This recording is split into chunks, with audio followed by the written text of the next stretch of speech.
Excellence, le président élu. C'est ma toute première fois durant ma vie. Je l'écoute parler dans la radio, à la télé. Je le vois dans des photos, mais c'est ma toute première fois. C'est pourquoi je dis merci d'abord à Modié de m'avoir accordé cette opportunité.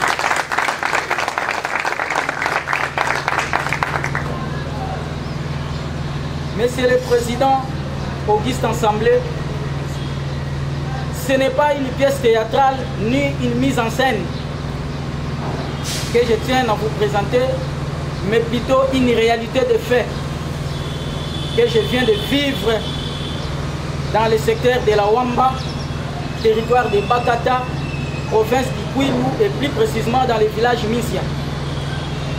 Je suis préfet des études dans la subdivision de Bakata 2, dont l'implantation c'est le secteur de la Wamba Fatou. C'est depuis le mois passé, vers 4 h du matin, le village Misia a été ravagé par les assaillants et nous avons connu tant de cas catastrophiques.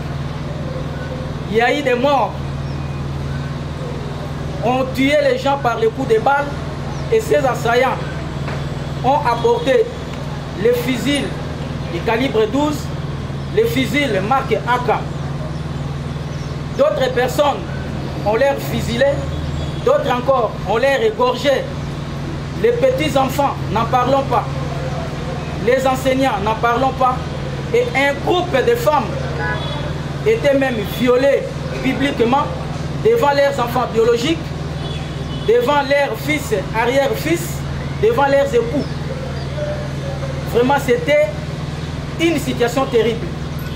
Les gens couraient derrière leur maison pour s'enfoncer en forêt, en fait d'être sauvés. Mais on les fusillait comme des bêtes. Et moi-même, quand je sortais dans ma maison, je n'avais plus le temps de fuir. On m'avait arrêté et j'étais coffré dans une maison ensemble. Couper certaines personnes par les coups de machette, on les morcelait. Vraiment, c'était terrible. C'était terrible. Et quand je pense à toutes ces situations, ça fait des traumatismes pour moi. On a même attrapé un groupe des élèves de mon école. Certains ont été suicidés, brûlés même. Et par après avoir brûlé, ces gens se servaient des restes de matière de ces élèves-là pour se oindre avec les slogans: nous allons détruire Kwilu, abat les écoles. Vraiment, cette situation a marqué des douleurs terribles pour la population de Wamba surtout. Et dans cette indemnité, plus de 90 écoles que les élèves n'étudient pas, cela montre déjà un danger pour la population de Kwilu. Les gens ont dû abandonner leur village. Nous ne sommes pas sérieux. La population est à débandade aujourd'hui. Nous ne sommes pas calmes. Nous étions, quand nous avons fui, nous étions tous au siège de notre secteur à Fatundu. Et entre autres, je remercie aussi l'assistance de l'honorable Mambo Katunda pour les gestes qu'il avait fait pour sa population au niveau de Fatundu. Mais chose regrettable, les déplacés sont à Fatundu, les autres à Kikongo, mais ils continuent toujours à souffrir. Dans nos hôpitaux, il n'y a pas les médicaments et c'est chaque fois on reçoit les cas de mort, surtout pour les enfants de se déplacer. Et je remercie encore la fondation FMG qui m'ont accordé aussi la grâce de me retrouver ici à Kinshasa, puisque quand j'étais encore à Fatundu, chaque fois on nous lançait des messages qu'on va encore détruire Fatundu. Et comme je revenais déjà dans un milieu où il y a eu déjà la guerre et j'avais vécu cette situation, ça me faisait peur. J'ai fui Fatundu pour m'installer à Kikongo. Et à un moment donné, j'avais interpellé le président de la fondation. Par son accord et par son aide, il a fait un effort afin que je puisse me retrouver ici à Kinshasa. Monsieur le Président, l'émotion qui me frappe à cœur, aujourd'hui je suis resté sans abri. En ma qualité de préfet des études, ma femme a l'air qu'il est. Elle est dans la rue pour vendre de l'eau. Et n'eût été la présence du président de la fondation, je serais nulle part aujourd'hui. Le monsieur Sepoumoun pour essayer d'héberger un peu ma famille. Même si l'on va demander à retourner, nous allons habiter où? Nous allons rester où? Nous vous demandons de faire un effort afin que le secteur de la Wamba, la province du Kwilu, ait la paix. Sans la paix, nous sommes nulle part. Ce que j'ai vécu, c'était terrible. Ma toute première fois de trouver que on va normalement fusiler une personne comme ça, devant mes propres vies, on est en train d'égorger les gens.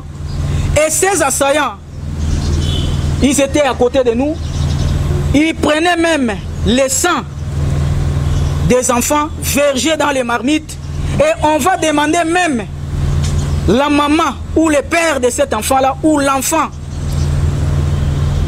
est crucifié comme ça, on lui demande d'en bénéficier encore la viande préparée où l'on a mélangé le sang de son enfant.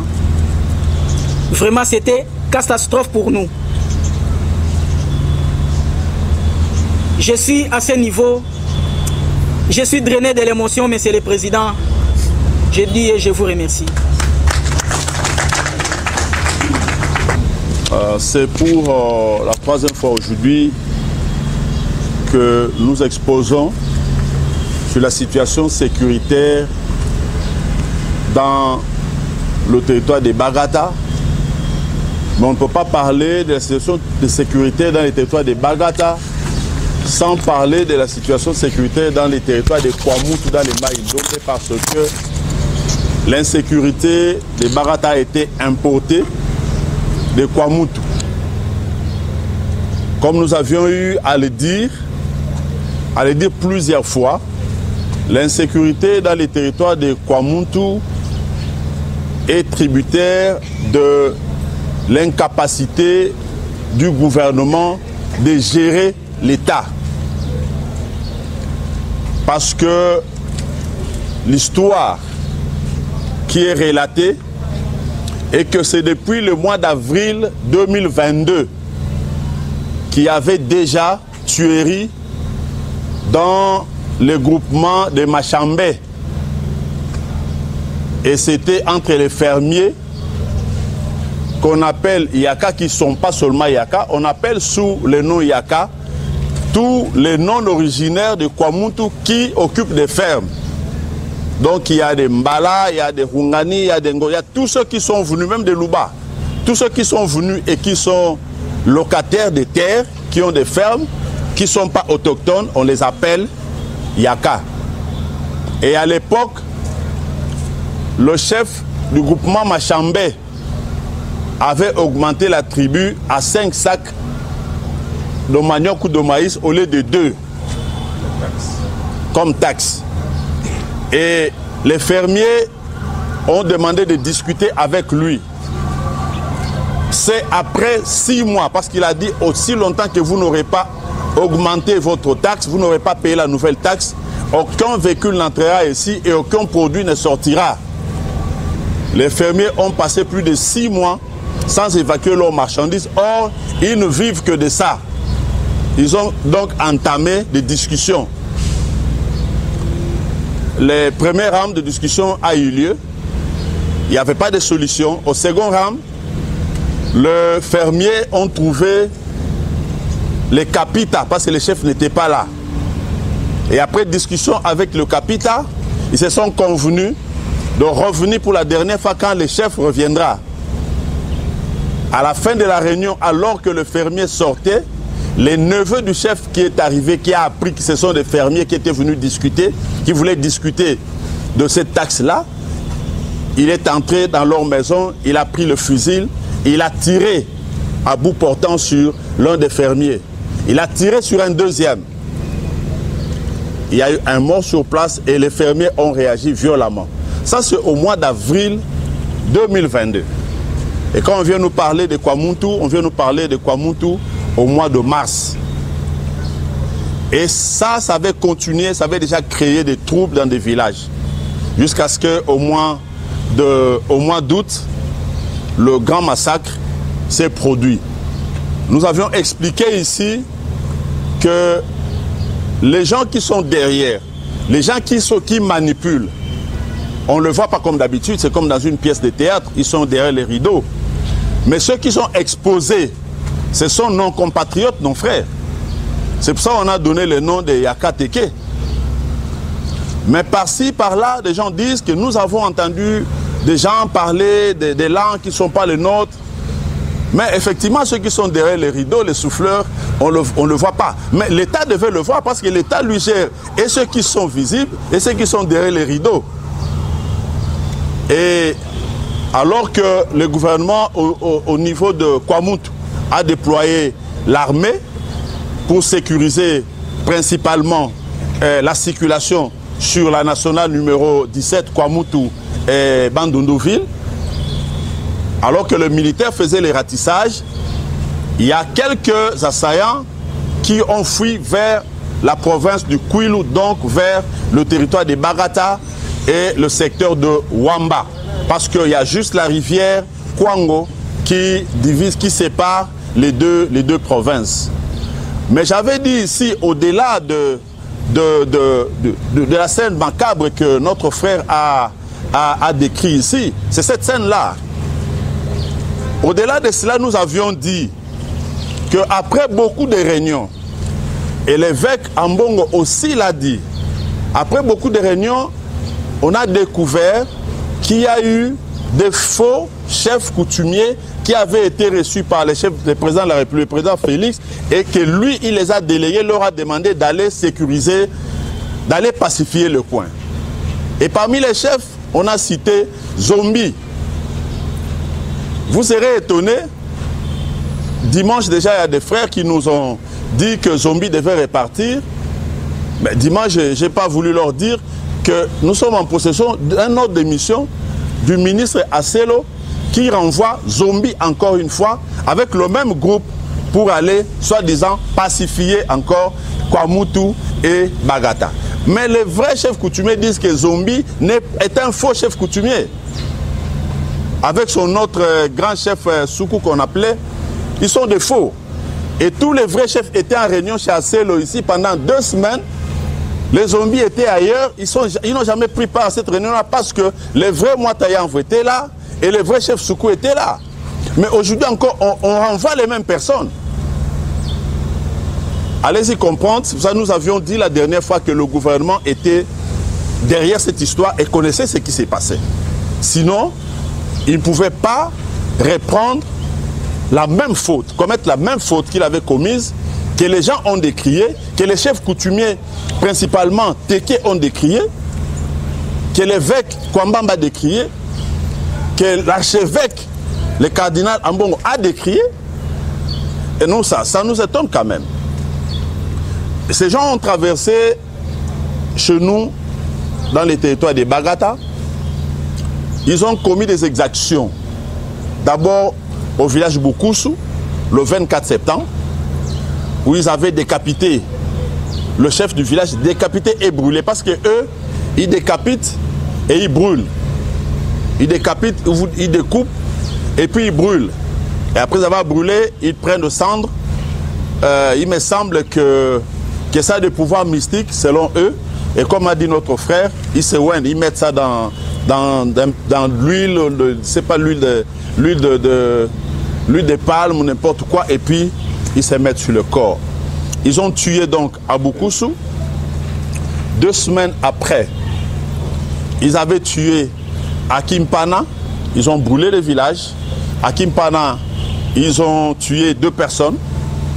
1 semaine encore après, ils ont tué dans un village Kissia Ngasi, Kissia Kambulu, où ils ont tué 13 personnes. Et là, c'était très émouvant parce que Ils sont entrés à l'hôpital. Il y a une maman que tout le monde connaît qui est une sage-femme qui fut infirmière.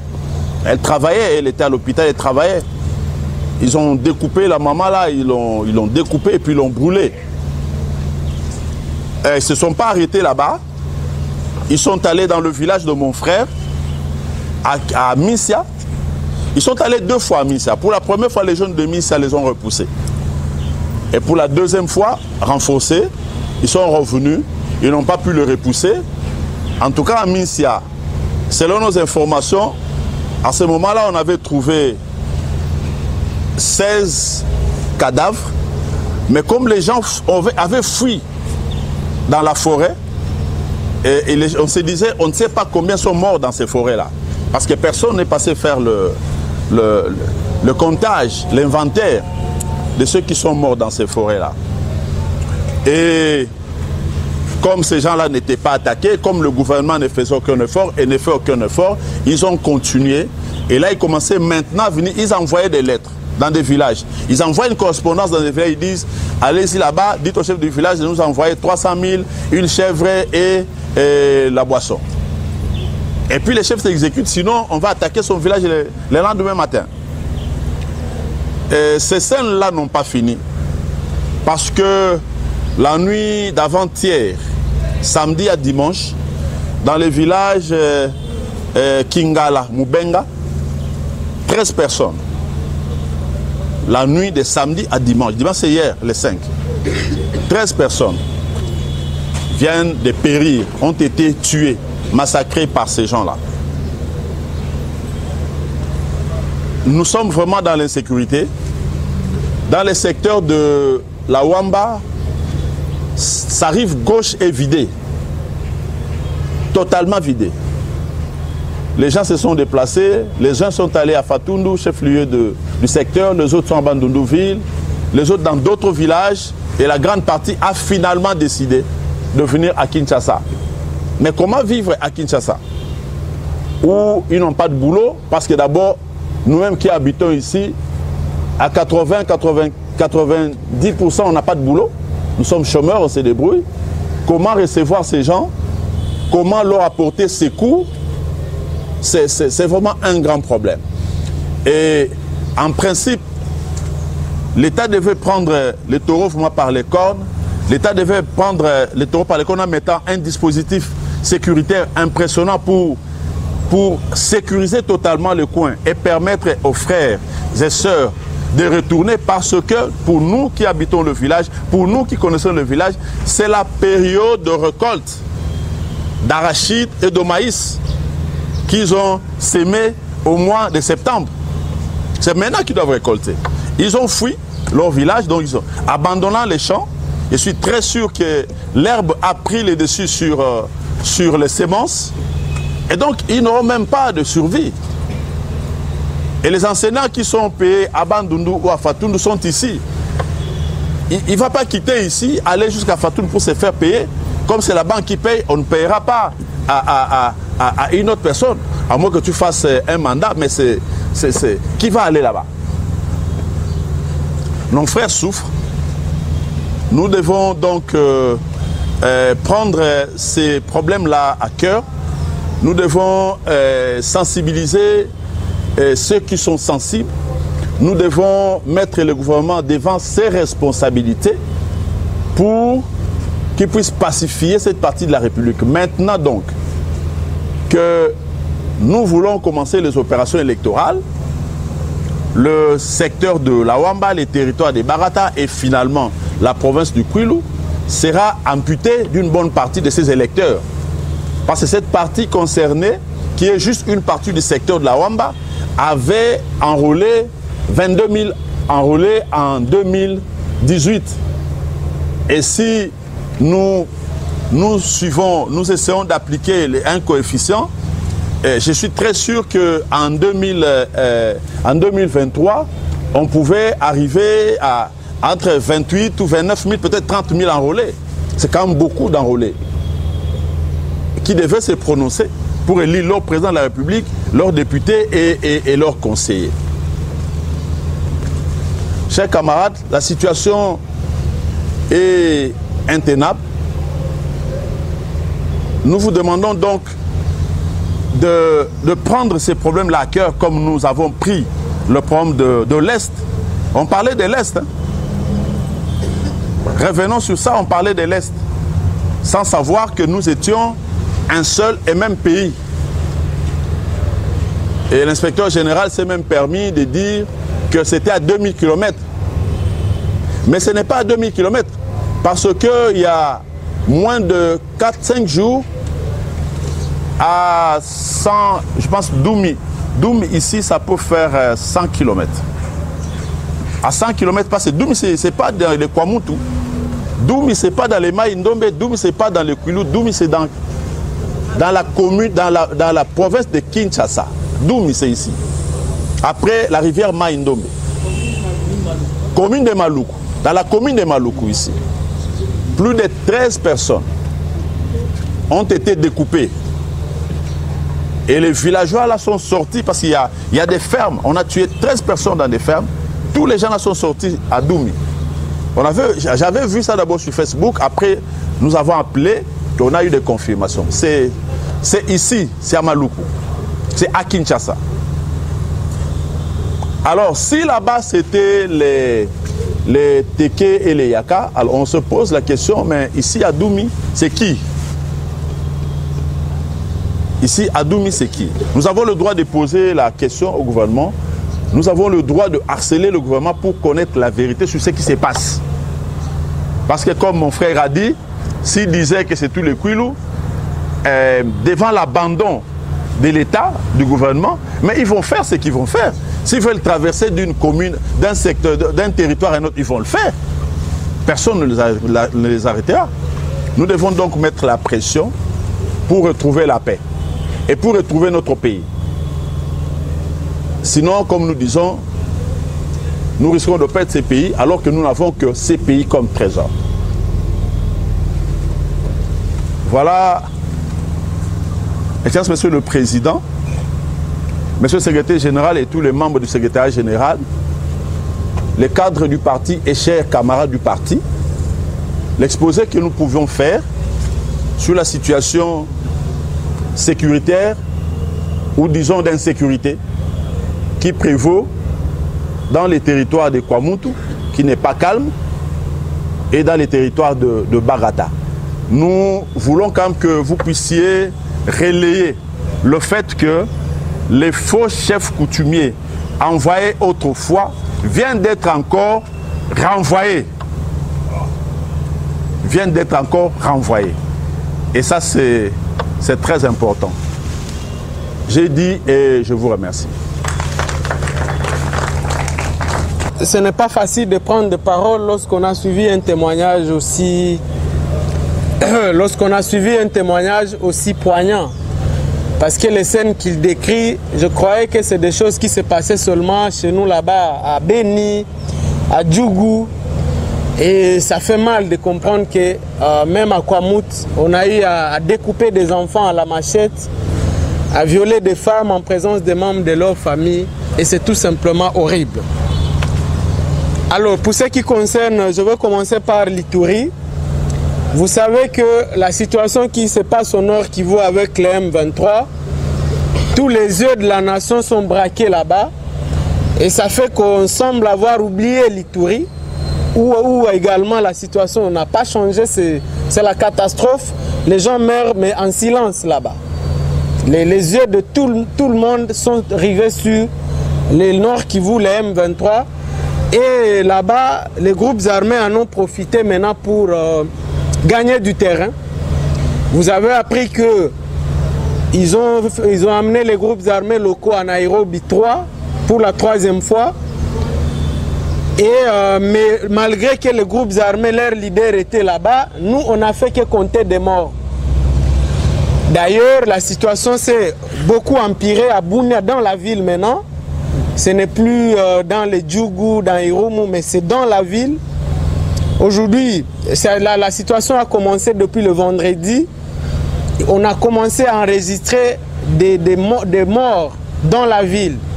Je vous avais dit l'autre fois que l'état de siège qu'on nous a amené là-bas au lieu de combattre les groupes armés, ils ont coalisé avec les groupes armés.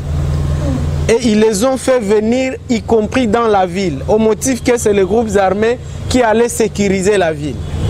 Ils avaient amené un groupe qu'on appelle le FPIC Tchinyakilima dans la ville, à 5 km dans une commune de la ville. Mais c'est les gens là de l'état de siège ont oublié que les groupes armés de l'Ituri ont des connotations tribales. Lorsque vous amenez un groupe, ça fait peur aux autres tribus et eux aussi amènent les leurs parce qu'ils craignent que voilà, chacun cherche à se sécuriser. Et cette présence de ce groupe armé que nous avons décrié, aujourd'hui on a les résultats macabres. C'est que on a commencé à enregistrer des attaques. Ce groupe-là qu'on a amené appartient à une tribu qu'on appelle les Bira. On a commencé à enregistrer des attaques des Bira et des Hema. Alors qu'avant, ces deux tribus n'avaient pas vraiment de problème.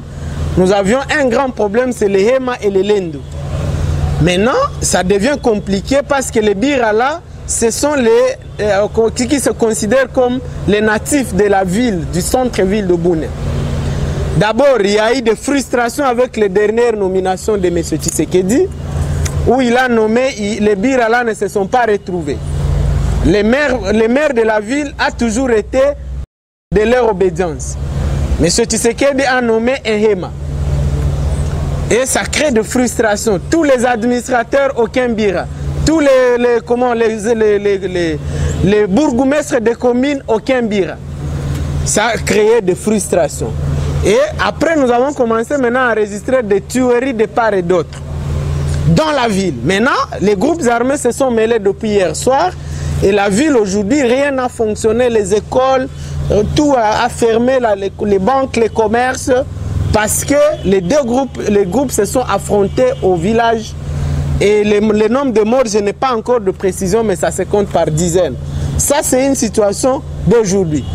Mais quand vous allez dans la presse, personne n'en parle. On parle de Nairobi, où d'ailleurs, il n'y a rien qui vient d'important là-bas. Vous avez suivi, les groupes armés ont claqué la porte hier du communiqué final, disant qu'on a détourné leurs frais de séjour. Et tout ça, donc il n'y a rien d'intéressant qui est venu de là. On ne fait que perdre du temps et de tourner à rond. L'autre élément dont je dois vous parler rapidement, c'est que je vous disais l'autre fois que l'état de siège et la famille de M. Tshisekedi se sont enfoncés maintenant dans l'exploitation de l'or de l'Ituri. Je suis en train de dénoncer, je suis d'ailleurs en guerre avec eux, parce qu'il y a un village du territoire de Mambasa où il y a un habitant qui a découvert de l'or dans sa concession. Et selon les témoignages que j'ai eus, le village là se situe à plus de 400 km de Bunia. Selon les témoignages que j'ai reçus, l'or sortait là-bas en grande quantité. On me dit que ça pouvait atteindre 2 kg d'or par jour. Alors, tout le village, évidemment, est venu extraire. Ce n'est que normal. Mais quand M. Luboya, qu'on a envoyé comme gouverneur militaire là-bas, quand il a entendu parler de cet or qui sort massivement, lui qui est toujours derrière l'or, il a envoyé la justice militaire qui est sous ses ordres pour aller interdire l'exploitation là. La justice militaire et les auditeurs militaires, quand ils arrivent, ils arrêtent tout le monde, ils extorquent d'abord tout ce qu'ils ont trouvé comme or. On dit que plus de 20 kilos d'or ont disparu. Mais ça, c'est récent. Je l'ai dénoncé, je suis vraiment en guerre avec eux. Le jugement a été découvert il y a 1 mois. Mais ça, c'est une histoire d'une semaine. Alors, M. Luboya, quand il apprend ça, il fait venir deux personnes qui se présentent comme frères biologiques de M. Tshisekedi.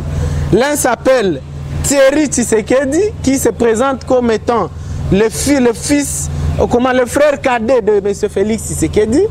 Et un autre s'appelle Joël Tshisekedi, qui se présente comme cousin.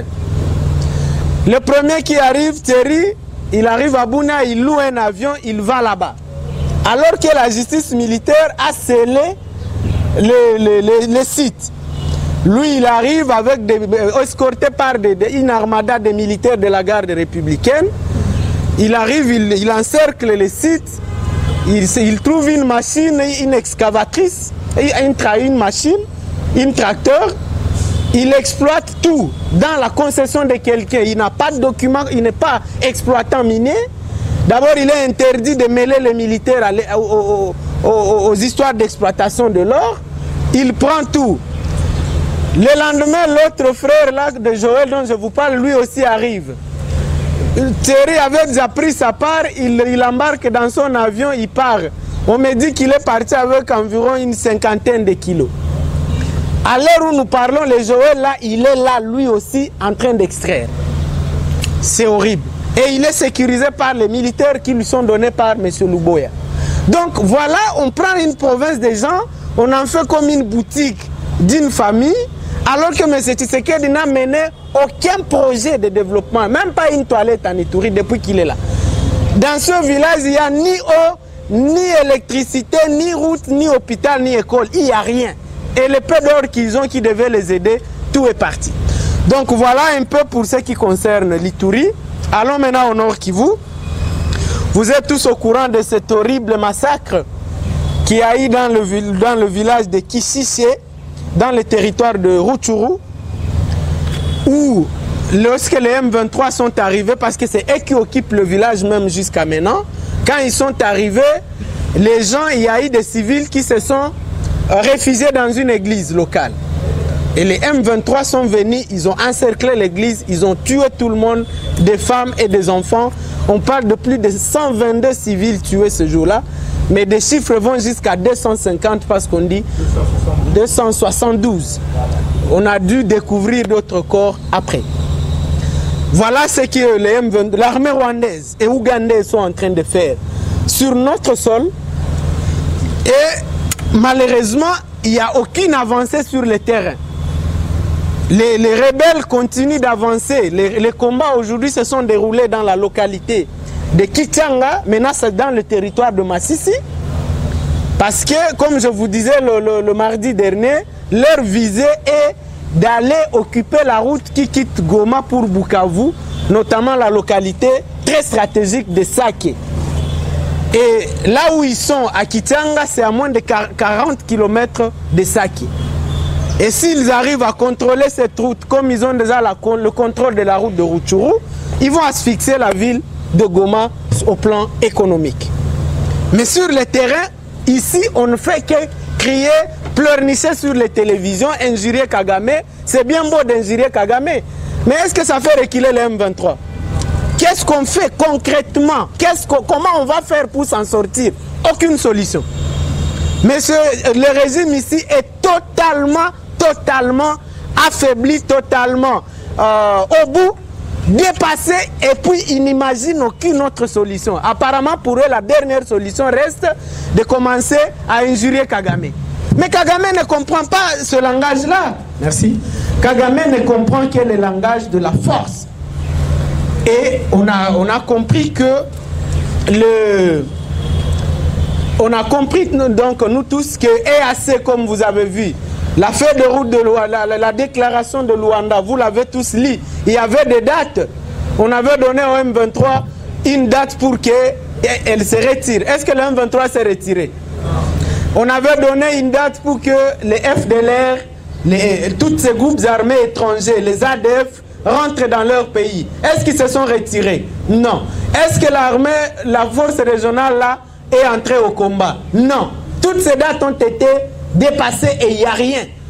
L'armée kenyane est là-bas en train de tourner les pouces. L'armée ougandaise est là-bas. L'armée burundaise est là-bas. J'apprends que même l'armée sud-soudanaise est en train de venir. Le Sud-Soudan qui lui-même a besoin d'être aidé. Donc on est en face d'une aventure. En fait, EAC, c'est, moi je l'ai dit aujourd'hui, c'est un cheval de Troie. C'est un cheval de Troie. Vous connaissez l'histoire du cheval de Troie. Dans la mythologie grecque, on a fait entrer l'ennemi nous-mêmes dans notre ville en acceptant un cadeau empoisonné. Le cheval de Troie, c'est un cadeau empoisonné. Donc c'est pour ça que nous devons beaucoup soutenir le président élu. Et même l'église catholique est revenue là-bas le dimanche pour demander la fin de ces histoires de EAC, notre pays. D'abord, est-ce que notre pays est dans EAC? Parce que les accords qu'on a signés, nous ne savons même pas. Est-ce que ça a été publié au journal officiel? Est-ce que ça fait un débat au Parlement? Nous ne savons même pas. Il faut retirer notre armée de ces histoires. Il faut retirer notre armée de ces histoires de la francophonie qui ne nous aide aussi à rien. Une francophonie dirigée par une Rwandaise. Le Rwanda a presque quitté la francophonie. Le Rwanda ne parle même plus du français. Il faut mettre fin à l'état de siège. Cette autre aventure de mauvais goût, je vous dis, entre amis, les plus grands adversaires de M. Tshisekedi en Ituri et au Nord Kivu aujourd'hui, ce n'est même pas nous la Mouka, c'est son propre état de siège qui est perçu comme un fardeau, une terreur militaire devenue insupportable pour rien. On vous tue et on vous met dans une situation où vous ne pouvez même pas parler. En Ituri, chez moi à Bounia, personne ne peut ouvrir sa bouche. Je suis l'unique voix qui ose parler aujourd'hui. Personne, alors personne. Tout le monde est muselé, les médias sont muselés, la société civile intimidée, muselée. Personne n'ose ouvrir la bouche. Et puis nous approchons l'enrôlement des électeurs. Comment on va aller à l'enrôlement? On va y aller sous état de siège? C'est inacceptable ça. Parce que l'enrôlement des électeurs, c'est une opération politique aussi. Nous devons tenir des meetings pour dire à la population d'aller s'enrôler. Mais s'il y a l'état de siège, comment on va le faire? Donc il faut absolument obtenir la levée de l'état de siège. On ne peut pas aller à l'état de siège avec l'enrôlement des électeurs. Donc voilà un peu ce que je peux dire, je crois, par rapport à la situation actuelle au Nord Kivu et en Ituri. Merci beaucoup. Nalingena tu na camarade Liki Malembe makambo utu koleka na Kishishe oyo na territoire ya Rutshuru na oki olobi ke na bakufi mokama moko na zone ya tuku mibale kama mibale tuku sambo na mibale selon de bato ya mapandisango ya RFI balobi na tongo ke bato bakufi plus ou moins 272 personnes mais na oki olobi ke non 120 personnes. Est-ce que les Camerounais et Salemi na Kishishe M23 azowanga ke non ye moto aza la base ya bato wana bakufite mais pendant que Kishishe la localité est sous contrôle il y a M23. Gouvernement congolais azo accusé M23 azo accusé gouvernement congolais nani ngo aza la base ya tuerie ba ndeko na biso ba congolais ko bakufi na Kishishe ntona na ya mibale. Qui mabongi sezali na se et que basenga sur intervention ya armée ya bande ko na biso ya Afrique de l'Ouest, Afrique australe, Afrique anglaise. Eza ya solo ou des alokuta. Ndeba tozona na toyeba. Ya misato mutuna ya suka. Ese na makamonyo sozo le kana monyele mboka na biso. Poto bengi este. Là, on attend notre Hollandais que non, M23, comme il faut avancer, sur le site, sous côté à Nzela, côté à Ben. Il va changer de direction. Et c'est ça, solo ou bien le Kouta. Merci beaucoup. En 1992, la veille de la conférence nationale, si j'ai encore bon souvenir, nous avons reçu des Américains dans le cadre que va reprendre l'école na Bandundu, na Bakongo. Alors, bayaki batinda ki ba missionnaire na bango ya kala. Tango baye toyambi bango na paroisse Sebeko et plutôt Sebeko Lemba Matete. Nous, en tant que anciens écoliers du collège Milundu Vanga, balobi totuni bango beko longo boko reprendre yango quand missionnaire wana lobi toko reprendre quand il y aura la paix. Alors moi j'ai posé la question à ces messieurs, c'est-à-dire boli kokoti ça que na simanango tango boko pesa moi Timia Bouye Bolobake, de reprendre l'école. Et ces missionnaires dit, ah, monsieur, tu n'as jamais changé. Moi, je n'ai jamais changé. Azoye ça, mon collègue, mon collaborateur Nabiso Yakala, que Moudoyo a changé, il voit plus loin que vous autres. À cette époque-là, c'est M.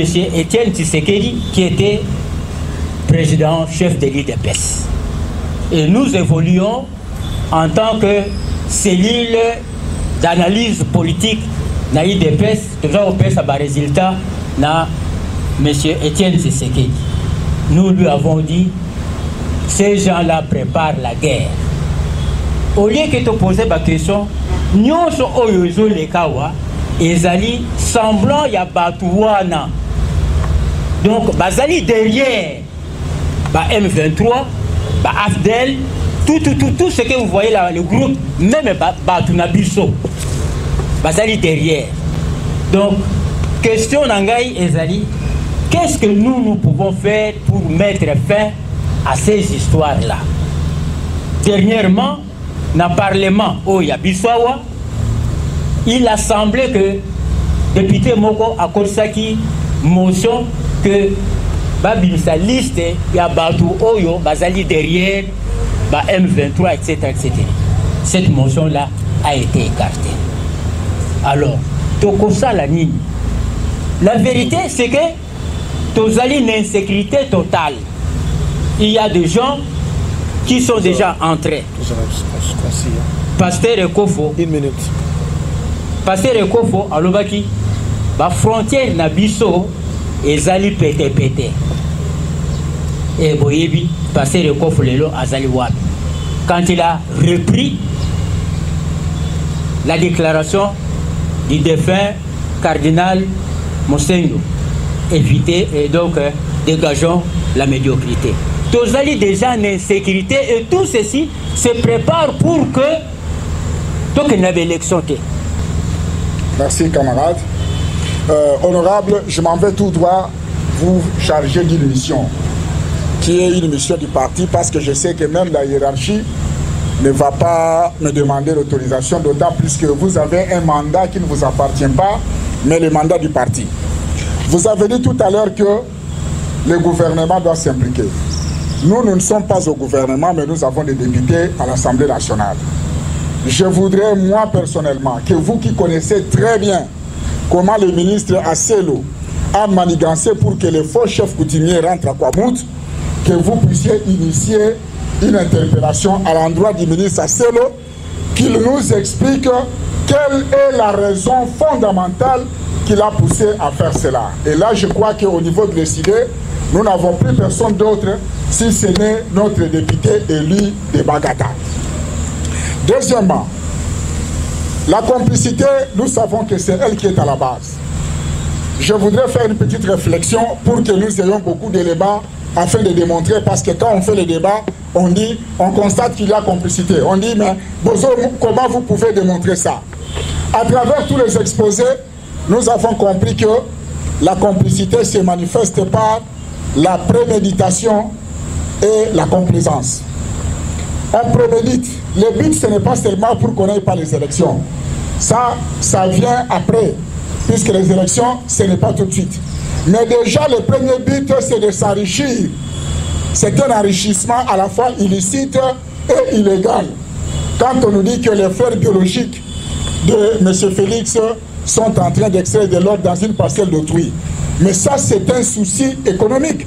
C'est-à-dire qu'ils font ce que Paul Kagame est en train de faire. Et aussi le font autrement. Vous avez suivi que le matériel qui a été amené, le matériel sonore qui a été amené dans la salle à Nairobi, c'est un matériel qui provenait de Rwanda. Et jusqu'à Kusema n'a pas eu même, donc le directeur adjoint de la communication à la présidence, n'a même pas eu le courage de citer le Rwanda. Il dit que ça vient d'un pays voisin. Alors que nous savons tous que ça vient du Rwanda. Vous comprenez que pendant que M. Félix est en train de s'acharner sur le nom Kagame, alors qu'ils se connaissent, son directeur de communication est incapable de citer le Rwanda nommément. Alors, nous devons faire interpeller ces ministres pour que nous obtenions des éclaircissements et au besoin obtenir une motion de défiance à son endroit. Je dis et je vous remercie. À chaque fois que j'entends les messages de Thierry, ici, je perds même l'appétit de manger. Parce que je me mets à la fois à la place de nos frères et sœurs qu'on est en train de massacrer, de tuer de gauche à droite, donc dans tous les pays. Ma question, je l'adresse directement à notre camarade, le préfet qui est venu de Fatoumdou. Lui qui était sur place au lieu de massacre, là où on massacrait les gens, il a vécu ça. Je voudrais savoir, est-ce que réellement ces gens-là qui sont en train de faire les Thierry là-bas, ils sont réellement les Téké ou les Yaka? Ou bien c'est une autre race de personnes? Parce qu'il y a d'autres qui se disent que ce sont ni les Téké ni les Yaka, mais ce sont les Mororo qui sont venus avec les vaches là-bas. Je voudrais avoir cette précision. Deuxième préoccupation, moi je connais les territoires de Fatoumdou. Fatoumdou, les jeunes de Fatoumdou sont quand même vaillants. Ce sont des gens qui sont vaillants. Est-ce qu'ils ne se sont pas regroupés en groupe de résistance pour faire face à ces assaillants, tels que je les connais à l'époque de Molele? Ils se sont regroupés, ils ont fait un groupe de résistance pour résister contre ces gens-là. Merci, j'ai dit. Voilà. D'accord, honorable Jean Bosco Mambo, vous avez la parole pour répondre à la question qui a déjà été posée.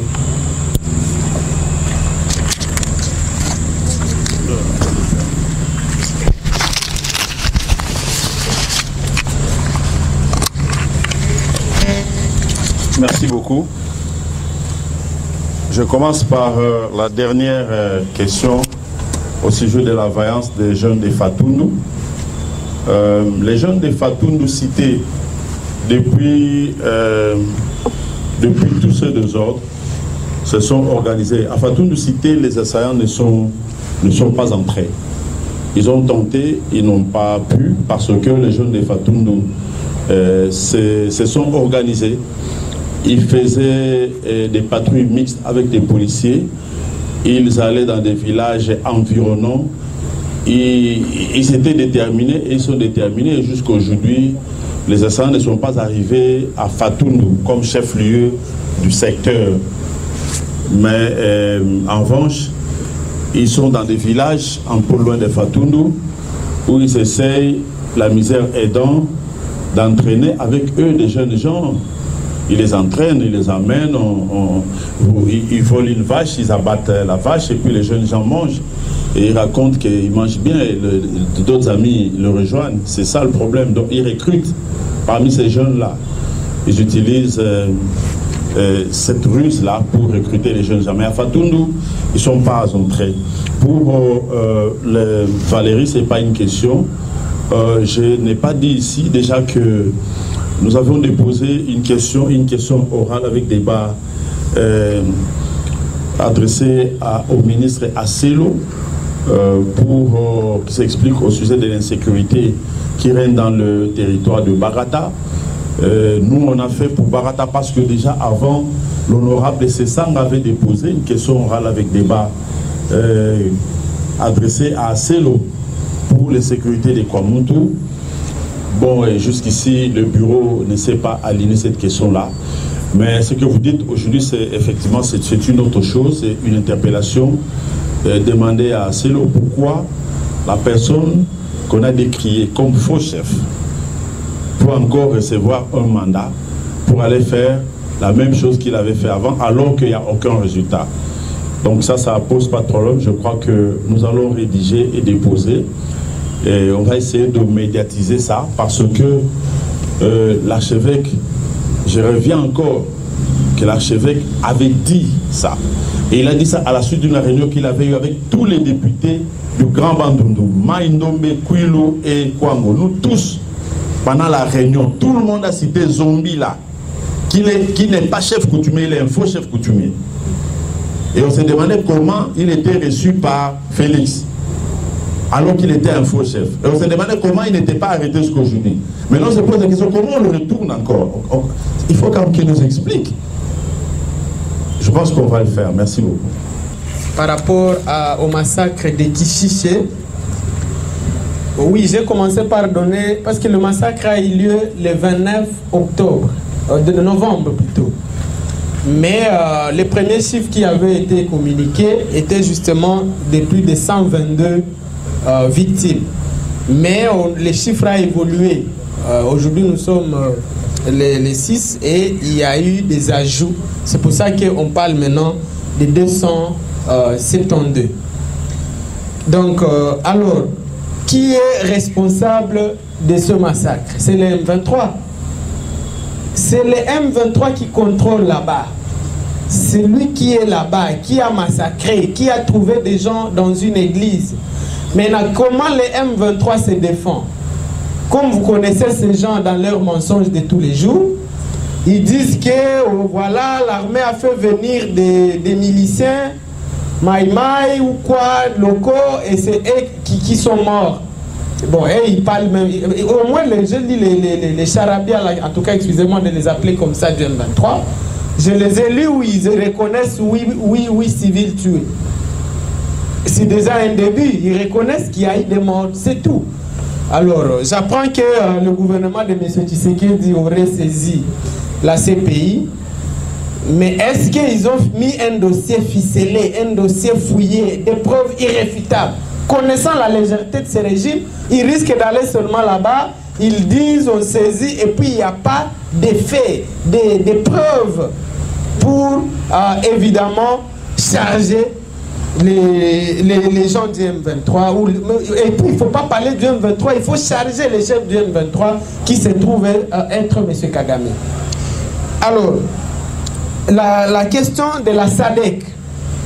Oui, comme vous savez, le partenaire stratégique qu'on avait dans notre pays à l'époque, depuis Mosé Laurent Désiré Kabila, c'était la SADC.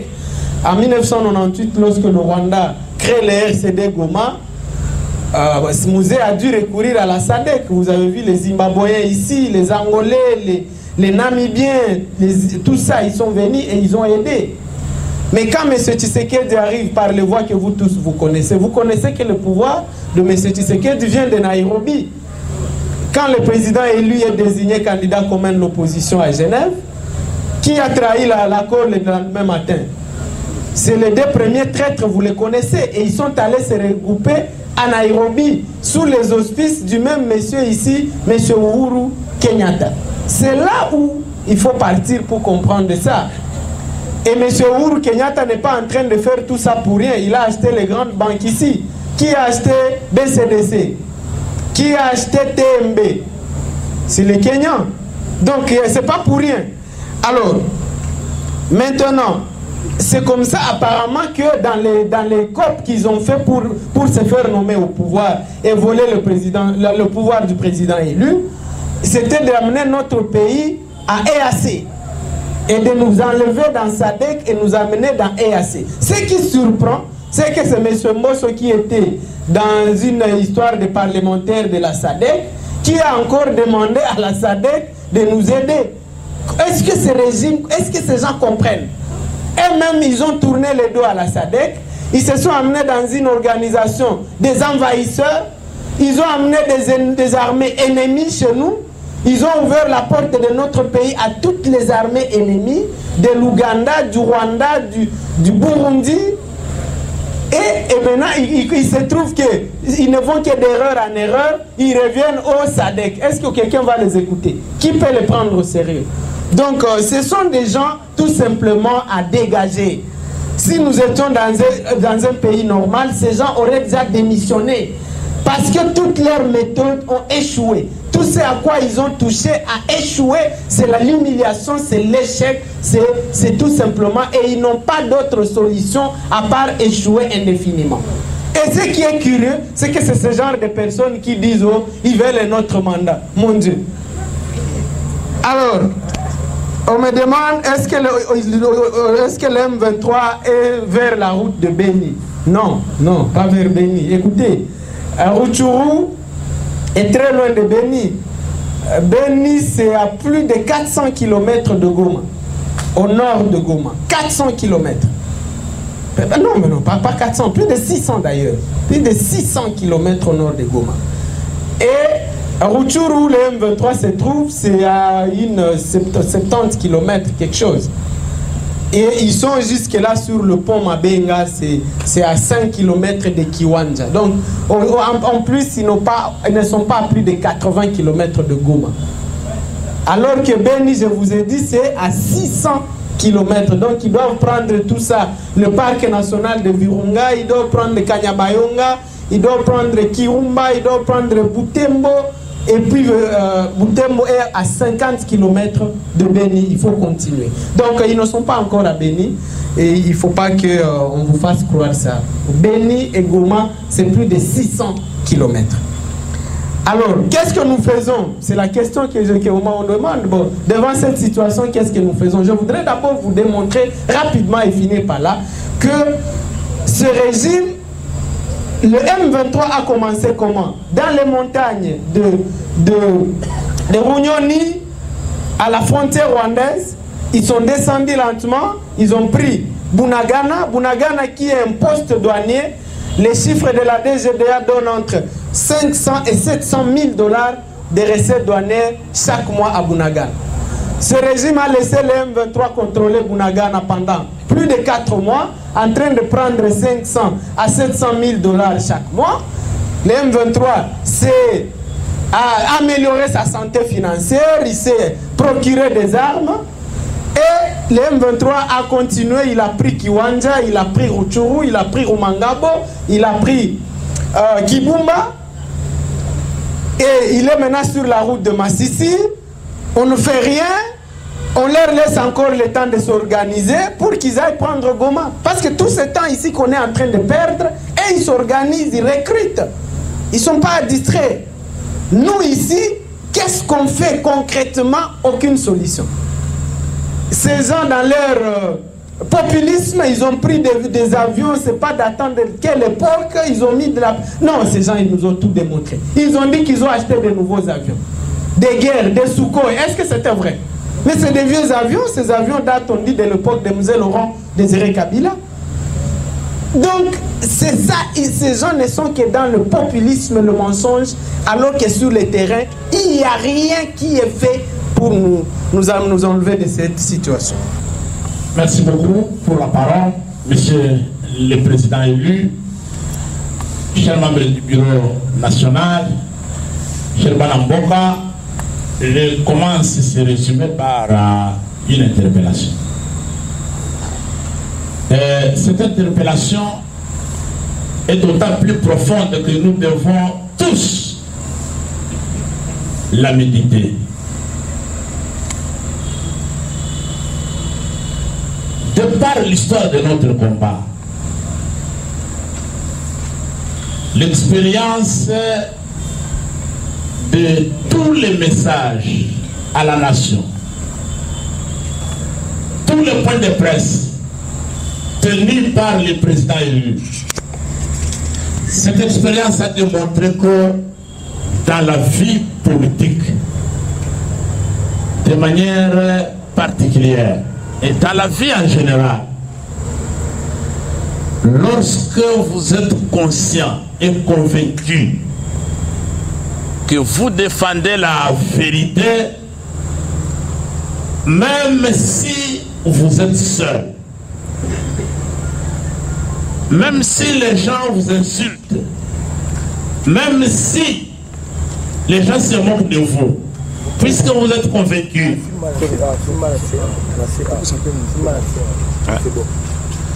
parce que vous êtes convaincu que vous défendez la vérité, il ne faut jamais abandonner. Jamais abandonner la défense de la vérité. Aujourd'hui, je vais vous faire, peut-être vous avez oublié, un petit témoignage. Le 27 avril 2019, à Bruxelles, contre tous, le président élu avait promis à ses collègues du présidium de la Mouka qu'il va garder la flamme de ce combat allumée jusqu'à ce que les Congolaises et les Congolais vont reconquérir leur souveraineté volée. bafoué. Mais les gens n'ont pas cru. Les gens ont pensé qu'après une année, après quelques mois, Fayoulou va se souffler, ça sera fini.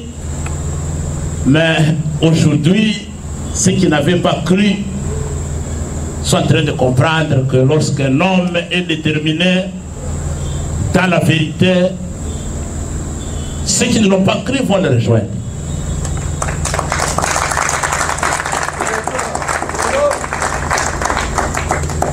Après cette détermination, le président est arrivé à Kinshasa et il a engagé le peuple dans le combat pour la vérité des yeux. Et nous nous sommes engagés dans ce combat. Les esprits faibles nous ont traités de rêveurs. Ils ont pensé que c'est une affaire dépassée, la vérité des yeux ne servait à rien. Et ils sont allés se jeter dans l'union sacrée. Et aujourd'hui, vous connaissez le sort de tout un chacun dans l'opinion. Cher Wanamboka,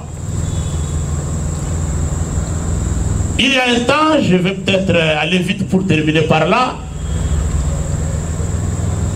le président élu Martin Fayoulou a dénoncé l'adhésion de la RDC à la communauté des États d'Afrique de l'Est. Il a démontré comment la RDC n'avait pas vocation de cette sous-région. Nous sommes de l'Afrique centrale. Je crois que même parmi nous ici, personne n'y croyait. Mais il a continué seul contre tout le monde. Aujourd'hui, la toute-puissante Église catholique, la CENCO, dans ses revendications, vient de demander à M. Tshilombo de retirer notre pays de cette communauté. Mais seul, il était seul. Et aujourd'hui, c'est toute la nation qui demande. Chers amis, je termine par vous dire,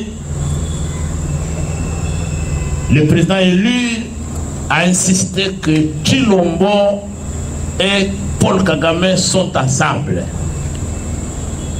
C'est un couple. Et les gens ont dit, non, ils se sont séparés, comme il avait dit avec le couple FCC-Cash. Les gens n'ont pas cru. Et aujourd'hui, regardez le théâtre auquel on assiste entre Kagame et Tshilombo. Dispute d'un homme contre sa femme.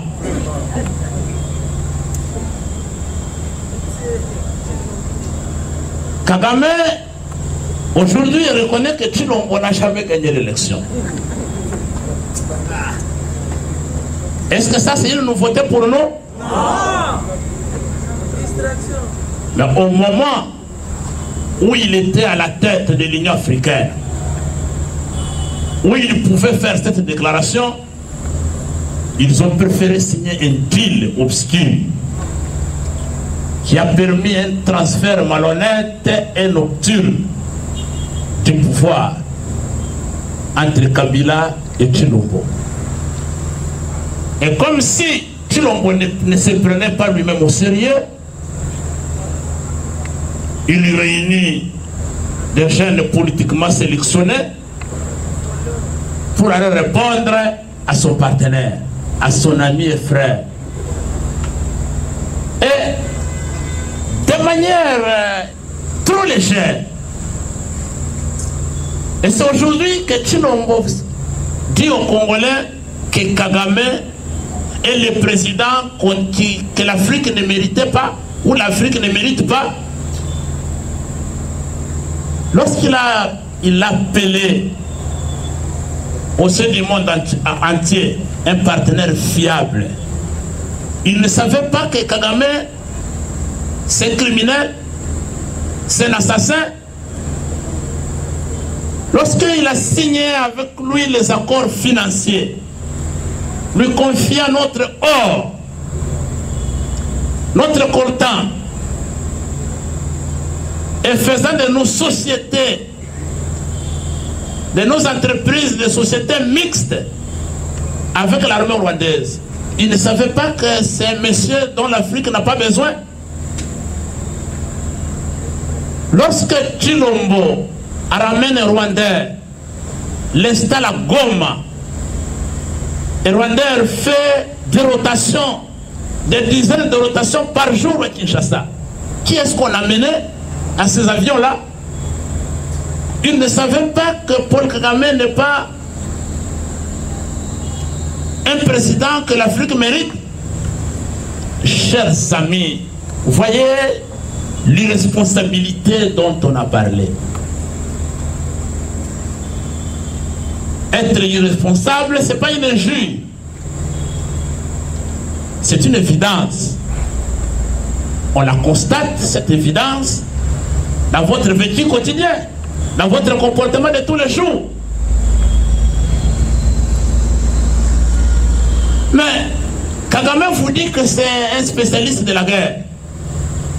Et vous vous dites qu'à sa place, j'aurais honte. Avoir honte, c'est comme ça, c'est la honte qui va permettre de libérer nos territoires occupés.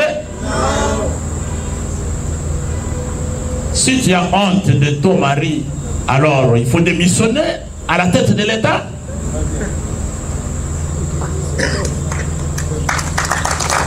Pour nous, la seule attitude responsable,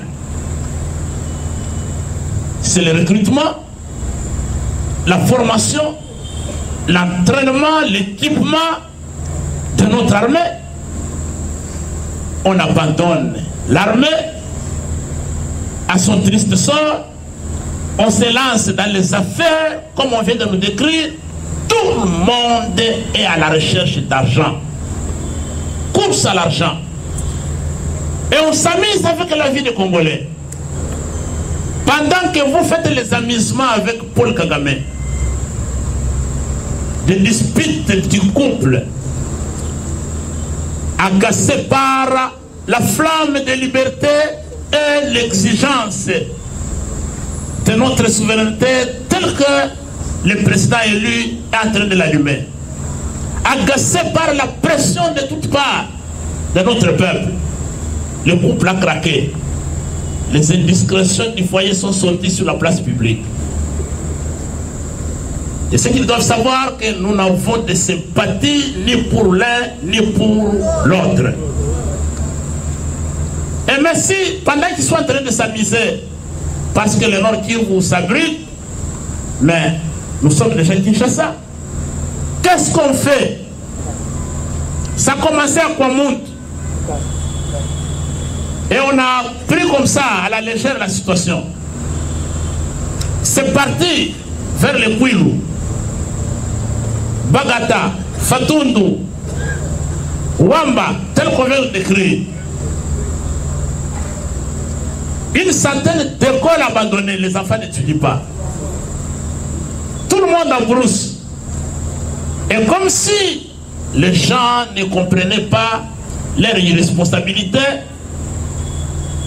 ils programment même la province du Kwilu, de Maïndombe et du Congo, emploi à des violences, à des tueries, comme dans les provinces de l'Ituri, du Nord Kivu et du Sud Kivu. Ils programment ces trois provinces dans la première ère d'enrôlement.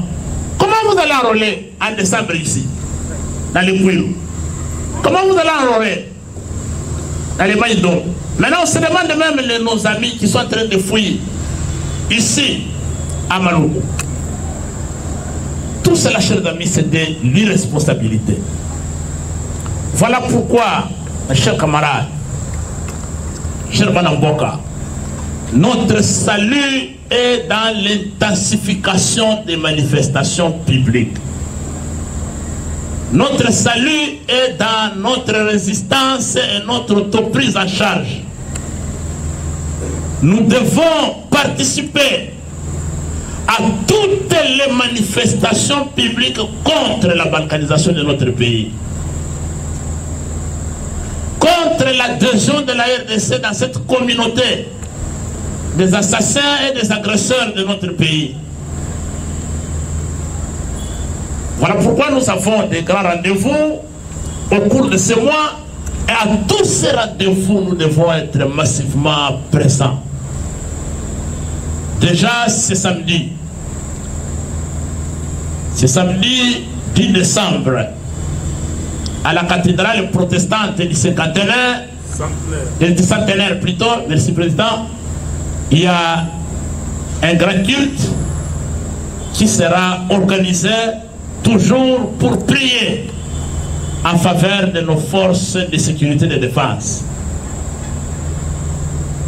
Le 11 décembre, dans le quartier Kaluka, nous organisons une journée de prière avec 38 pasteurs, intercesseurs et des églises de réveil pour soutenir dans la prière nos forces armées, mais aussi sensibiliser le troisième rendez-vous, le grand rendez-vous de notre histoire.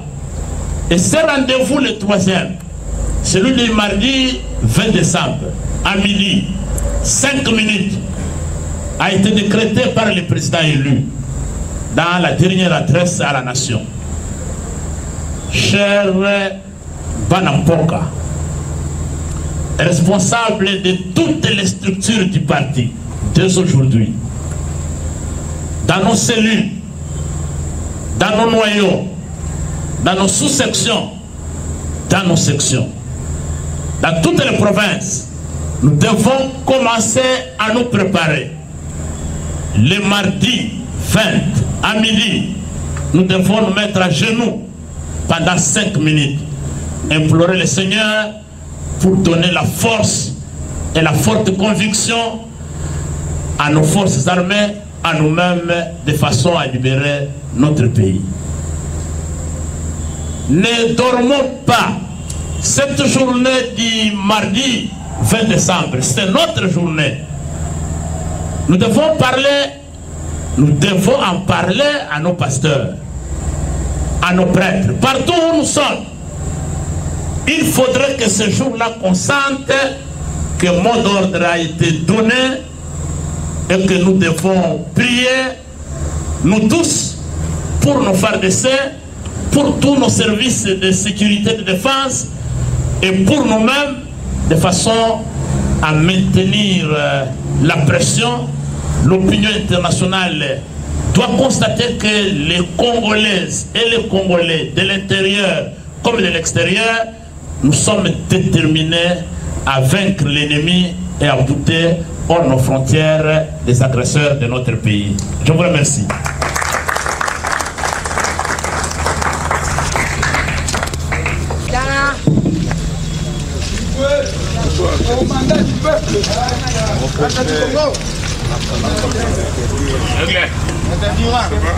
Président élu.